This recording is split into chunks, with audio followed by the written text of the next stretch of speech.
Okay, let's unpack this. Welcome back to the deep dive. We're here to really pull out the key bits of knowledge from the stuff you shared, basically giving you a shortcut to being well-informed. Exactly. And today we're not looking at, huge global stuff. It's more micro. Uh-huh. We're diving into 4, super useful everyday English phrases, the kind that can instantly make you sound more natural, more fluent. Yeah, these are, they're kind of the building blocks for, let's say, sophisticated but also diplomatic conversation, the source material we looked at. It's all about practical tools for talking. Right. So if you're learning, the goal isn't just to memorize these, it's understanding their strategic job. Yes. How they work. What they do. Exactly. They let you manage expectations, maybe soften opinions, clarify who's in charge, all really key things if you want to sound genuinely fluent. That's a great point. Fluency isn't just about talking fast, it's about control, right? And these 4 phrases give you that control. So we're going to cover, on the other hand, for contrast. Then, to tell you the truth, for sincerity. Got it. Put someone in charge for, work stuff mainly. Authority, yeah. And finally, keep someone posted for staying in touch. Let's jump right in with the first one. It's really key for showing balance, On the other hand. Yes. I think this is one where people often start sounding, more native-like, because it lets you move away from everything being just black or white. It really does. It shows you've actually thought about, 2 sides of something. Exactly. We use it to show contrast, present 2 different perspectives on an idea. The notes we had called it a linguistic bridge, which I quite like. A bridge, yeah. It connects your first point A, with point B, which is often, the counterpoint or maybe a drawback. And the power of that bridge is just how flexible it is. You can use it talking about big business strategy. Right. Or just, comparing apples and oranges at the supermarket, deciding where to live. I really love city life. It's so exciting. Everything's close by. On the other hand, it can be super expensive. And honestly, the noise gets old. See, the contrast is clear. It sounds mature. And in business, this is essential. You need this for persuasive speaking. Definitely. If you're pitching some big idea, you kind of have to acknowledge the risks. You might say, look, we could expand next year. That could double our market share. On the other hand, the money needed might really stretch our cash flow. Yeah. Precisely. If you skip that contrast, you just sound, maybe a bit naive. Idealistic, yeah. Using the phrase makes you sound like you've actually thought it through, like a strategist. Now, one thing the research mentioned, which I thought was interesting, was about delivery. It said you should maybe pause just a little bit before you say, on the other hand. Right. Gives the contrast more punch, like taking a little breath before it. Yeah, rhythm, that's part of fluency people often miss. Yeah. You're signaling, hold on, here comes the other side of the coin. The necessary balance. Okay, good tip.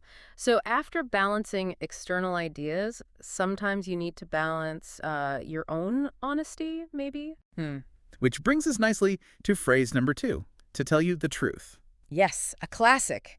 This is your go-to for expressing honesty. Basically. It's the polite, natural way to say, look, if I'm being totally candid here, or just honestly. Okay, hang on. If you keep using a phrase that flags, I'm being truthful now, doesn't that kind of make the listener wonder about everything else you just said? That's a really sharp observation. It's a potential pitfall, yeah. Right. But the sources suggest its main value isn't just saying this is true. Its primary job is actually as a softener. Okay. Yeah. You use it when you're about to share an opinion that might be a bit unpopular, maybe negative, or even just personally vulnerable. So it's like diplomatic honesty, Yeah. packaging the truth gently so you don't sound too blunt. Exactly that. Think about if someone asked about a meal they cooked, just saying the food was bad. That's harsh. Ouch. Yeah. But saying, to tell you the truth, I found the seasoning maybe a little strong for me. That softens it right down. You made it about your personal taste. Right. It's managing their reaction. It frames your negative take as subjective, not some universal fact. That makes sense. And it's probably really useful for sharing personal feelings, too. Like, to tell you the truth, I'm actually pretty nervous about tomorrow's presentation. Yes. Even though I've practiced like crazy. It lets you show that vulnerability without sounding, weak. It does. And, in quick chats, texts, informal stuff, we see this get shortened all the time. Oh, yeah. People just say, truth is. Really natural, really casual. Truth is, I'm exhausted. Much quicker. Exactly. That little shift, that shortening, and that's a real sign someone's comfortable and fluent, isn't it? Definitely. Okay, so moving from that sort of internal, maybe emotional context. Let's get structural. Defining roles. Right. Phrase 3, put someone in charge. Okay, now we're firmly in like workplace territory, mostly. Mostly, yeah, though you can use it elsewhere too. Okay. But it's really the key delegation phrase. It defines who's leading, who's accountable. It just means giving someone the official responsibility for something, making them the manager, the leader for a task, a team, whatever. The beauty is its clarity. No gray areas. Yeah, if you're setting up a project, the boss might say, right, the exec team decided we're going to put Sarah in charge of the European market launch. Boom. Done. Instantly, everyone knows Sarah's the go-to person. She holds the main accountability. And we use it just as much when we're trying to figure out who's accountable when something goes wrong, right? Oh, definitely. If there's a mess up, the first question is often, wait, who is in charge of proofreading this? Yep. It's that direct search for where the responsibility lies. And you can use it for less formal things too, right? Like organizing, I don't know, a party or even just chores at home. Absolutely. Maybe renovating a house. You've got loads of people involved. Yeah. Someone needs to be the main contact for certain things. You might tell your partner, okay, I'll put you in charge of dealing with the electrician. And I'll handle the plumber. Yeah. It just makes things efficient, divvies up the work clearly. And there's a crucial little grammar point here. Yeah. We need to lock this down because people stumble on it. Okay. It needs the preposition of. You are put in charge of something, not just in charge the project. Good catch. That little word, of, it's absolutely essential for it to sound right. Got it. In charge of. That's a key nugget. Knowing that little preposition signals you know what you're doing. Okay, so roles are defined. What's next? Keeping the info flowing. Exactly. Which brings us to our last phrase.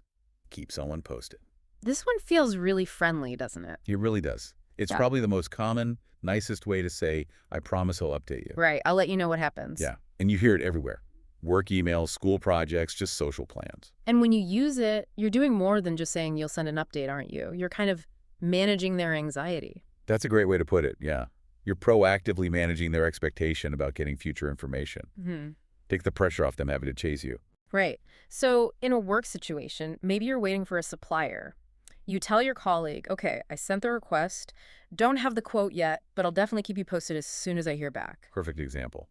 It assures them they're in the loop. They don't need to keep asking you. Which makes it a much softer way to communicate than just demanding, update me later. Oh, much softer. And if you're the one asking for the info, saying, keep me posted if the schedule changes at all, it's polite, professional. It implies you trust them to manage the updates. Definitely. And what's great is how it scales down to tiny everyday things, too. Your friend's trying that new recipe they mentioned. Yahoo! Send a photo and keep me posted on how it turns out.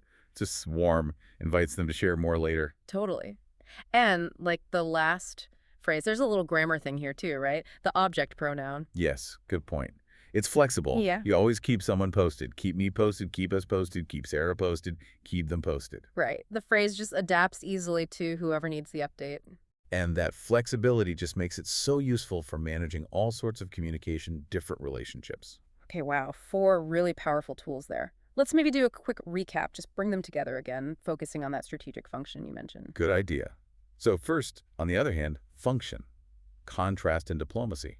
Shows you see complexity. Example. Rent's cheap here. On the other hand, the commute's a killer. Perfect. Next, to tell you the truth, function. Sincerity and softening. Packages tricky info respectfully. Example. To tell you the truth, I completely forgot it was today. Whoops.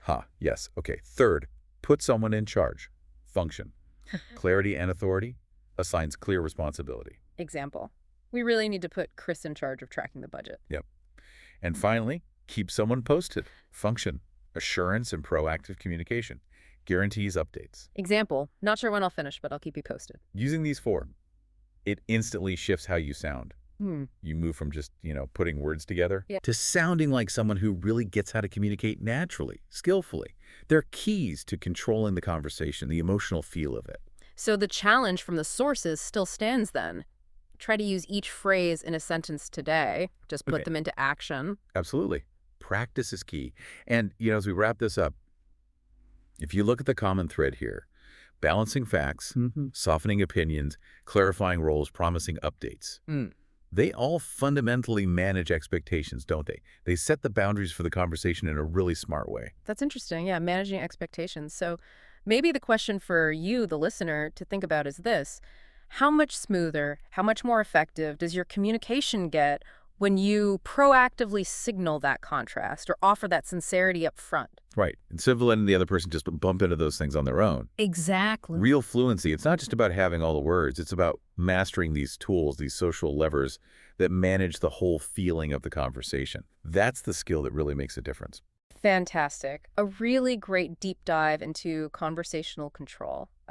Next time, we're staying in this area, actually, looking at sophisticated discussion skills. Oh, yeah. Yeah, exploring those crucial phrases we use when we need to agree or maybe more tricky, disagree politely.